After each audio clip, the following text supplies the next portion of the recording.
How's it going, everybody? Michael Blake here, and today I am reviewing one of the most underappreciated movies of all time, probably the most underappreciated comic book movie of all time, and that is Man of Steel.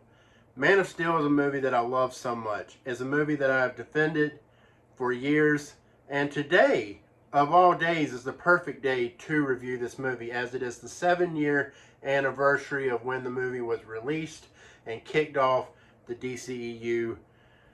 So I figured, what better time, right? So let's get to it.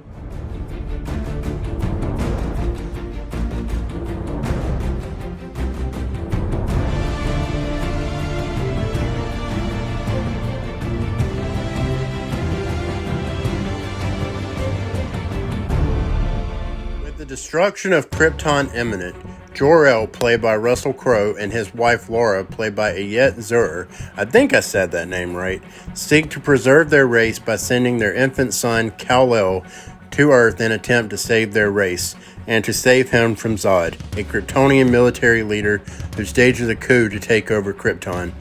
After Krypton is destroyed, Kal-El's spacecraft lands on Earth at the farm of Jonathan and Martha Kent, played by Kevin Costner and Diane Lane, who gives baby Cal the name Clark and raise him as their own.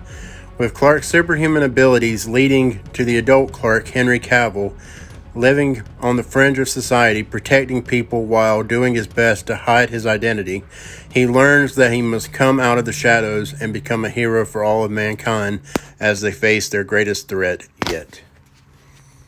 So, as I said, this is a movie that I love so much. I love with all my heart. I think it goes so underappreciated, so underrespected. There's so many great things about this movie, whether you're talking about the visuals, the action, the characters. I feel like Henry Cavill is he is the best Superman that we've ever gotten. I believe he's better than Christopher Reeves, in my opinion. I know a lot of people are going to disagree with that, and that's fine.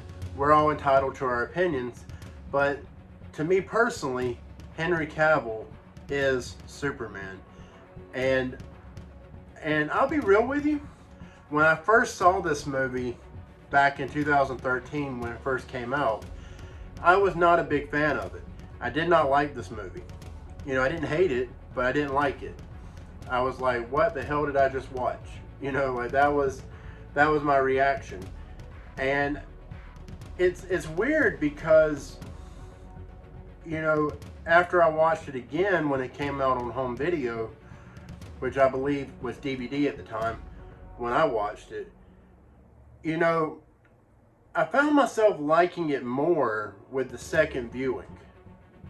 And then by the third viewing, I was like, you know what? I actually really love this movie.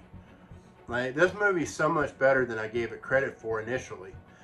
And I wish I would have jumped on the defending train for this movie a long time, you know, before it. But anyways, like I said, there's so much good about this movie, and you can also look at General Zod and his, you know, Michael Shannon's performance as General Zod. And, you know, some people say that his performance was a bit over the top. You know, he was a bit campy, you know, whatever. But I feel like his performance was the best in the movie, in all honesty. So, and you know, Amy Adams as Lois Lane, to me, and I guess this is heresy, as General Zod would say, but I believe Amy Adams is the best Lois Lane we've ever gotten. Don't get me wrong, Margot Kidder was great back in the old Christopher Reeves movies. She was great, and I really like that portrayal of the character. But Amy Adams, there's just something about her. There's spunkiness to her, her attitude. Not gonna lie, she is damn fine. I'm just saying. I'll steam myself out. Aside from the cast, which I didn't even bring up, Diane Lane as Martha Kent, I thought she was great. I really enjoyed her. She was like the perfect mother figure for Clark Kent.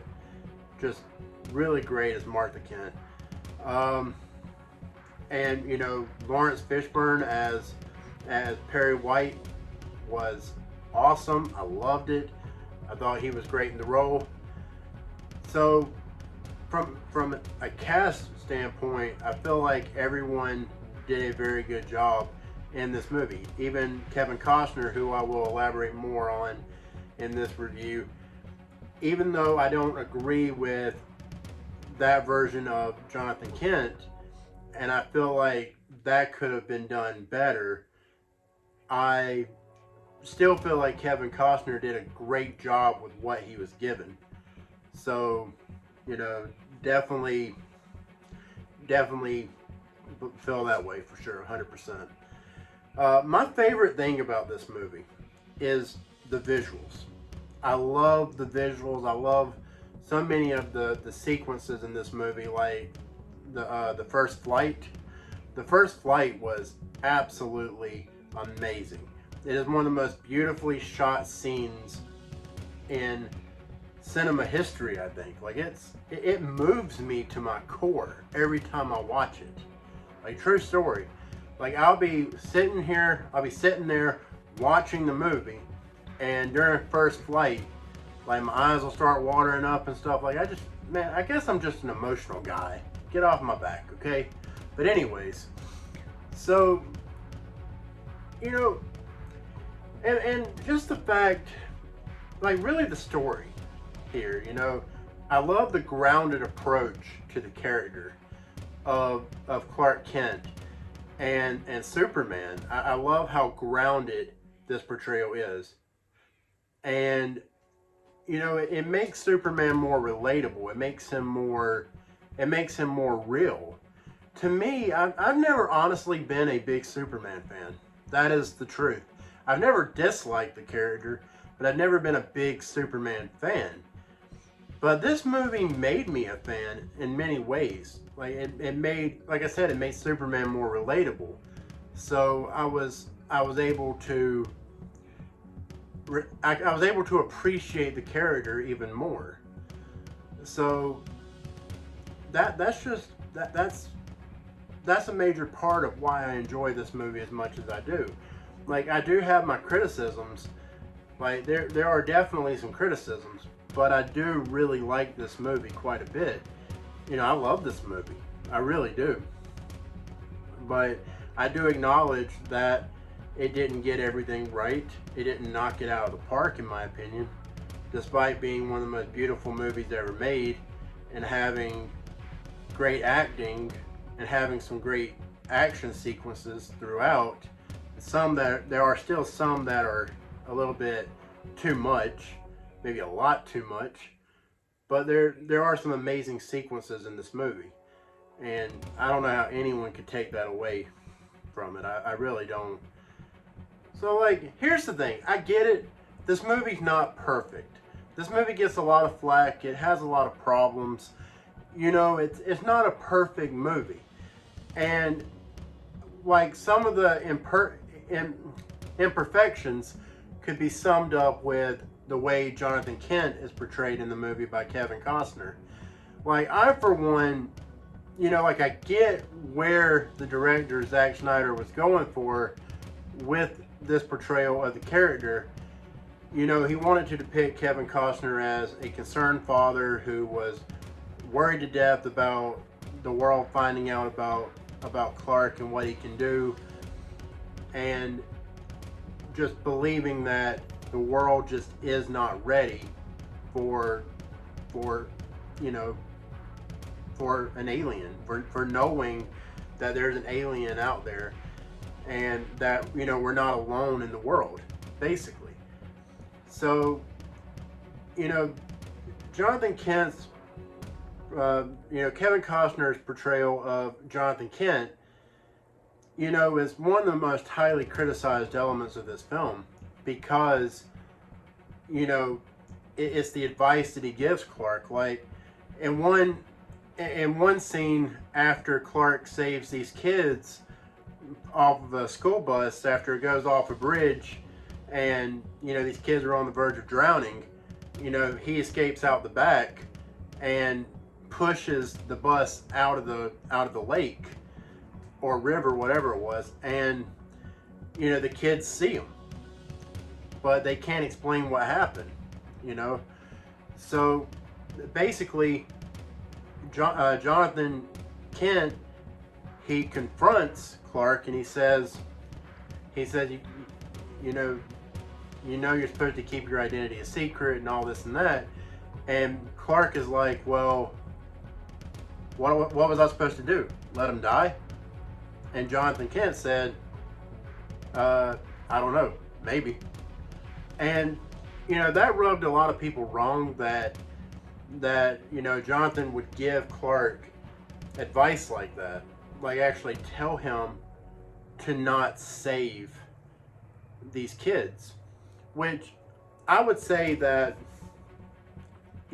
I understand where he was coming from with that advice, because he, like I said, he doesn't want Clark to get discovered. He doesn't want people finding out about him. So, which I have to say, after that happened, I don't know how the world didn't find out about him. But anyways, it's a movie, so whatever, plot holes.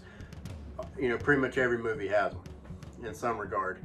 So anyways, so that was a big point of criticism for this movie, but I definitely got where Snyder was going for with this depiction of Jonathan Kent and how he is just a concerned father. Another scene too, which I don't want to really spoil anybody in this movie, but it's well known that one of the major things that happens in Clark's life is that his father dies in the comics. And the way Jonathan Kent dies in this movie in particular, not to give away any spoilers for anybody who hasn't seen the movie, it's not well executed. I will say that. It's not well executed. And rewatching it earlier today for like the 1000th time, give or take, it's a scene that does not sit well with me. Like, I get what the intention was. I get what Snyder was going for, but it didn't work for me. It just did not work for me. It could have been executed a lot better. I think there's other ways that they could have killed off Pa Kent other than to have that happen to him. Anyways, so for me, that's the biggest criticism that I have with the movie. A lot of people will also criticize the destruction in the movie. They'll criticize the destruction in the third act. The war in Metropolis, the war in Smallville, which I believe that was actually in the second act, and by the end of the second act. Like, people criticize those two scenes, both major battles in this movie, both major battle sequences in this movie. And the thing is, they criticize it because it's too much destruction. It's like destruction porn or something. People call it destruction porn. I mean, I get the criticism. I get why people have the problems they have with this, because it does kind of go into Michael Bay territory in these scenes. So I'm probably going to catch shit for that. People, comparing Zack Snyder to Michael Bay and, in any regard. But I mean, the comparison has been made, and it is a legitimate comparison in that regard. In that regard, Zack Snyder is a much better storyteller and a much better filmmaker, in my opinion, than Michael Bay. But that's not really saying much. But still, he is. And it's just those two scenes, those two battle scenes, because he really does go really far with the destruction. And don't get me wrong, I kind of liked it. At least the Smallville battle scene, I like that. The Metropolis fight scene between Superman and General Zod, I thought was a little. Yeah, it was much. It was a lot. It was a little much. I can understand people having some issues with that, because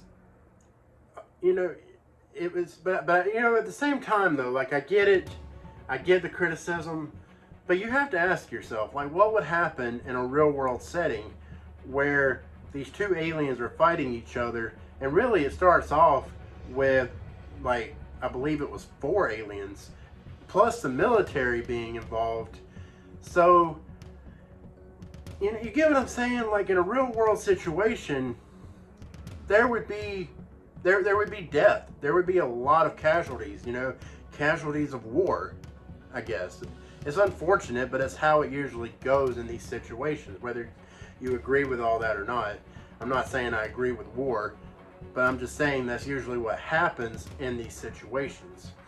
And Superman, you know, this depiction of Superman always gets criticized for a lot of the deaths in this movie, and I think a lot of that isn't well founded, because after watching it so many times, you know, Clark himself, Superman himself, he doesn't kill people. He doesn't kill any. He doesn't. I mean, maybe he might be responsible for some. I mean, but I don't think he's responsible for as many as he's made out to be. You know, but at the same time, what do you expect? He had only been Superman for like a day. You know, he was going up against these Kryptonian soldiers who had been trained in hand-to-hand combat. Where had he trained? You know, as General Zod references in the movie, where did you train? On a farm? You know, like he says that in the movie, and it's right. It's correct. General Zod is so much more well equipped for battle than Clark Kent is, Superman, whatever. You know, so of course he was going to struggle, and he was going to have to do whatever he had to do to defeat General Zod. So a lot of people have a problem with that. A lot of people do not like the fact that, you know, that Superman was responsible for deaths. But I would argue that for the, I think Zack Snyder said in an interview that like 5,000 people died in the Battle of Metropolis. You know, there's a lot of people. I don't know how many, you know, Superman accounted for, but, you know, you get what I'm saying? Like, he saved millions of people. Guys, well, that's all I got. I hope I didn't ramble too much in this review. I had a lot that I wanted to talk about. I think I rambled a little too much on certain points, but I feel like I got most of what I wanted to say out, and hopefully you enjoyed this review. If you did, please hit that thumbs up and that subscribe button underneath the video, that big red subscribe button. I would greatly appreciate it. It would mean a lot. I would really appreciate the support. And also comment below, let me know what you think about this movie. Are you a fan? Are you not a fan? Do you have problems with this movie? Do you think it's a masterpiece? You know, let me know. I want to know. I want to get your thoughts. Anyways, guys, thank you so much for watching. You're awesome. I'm Michael Blake, and that was my take. Have a good one.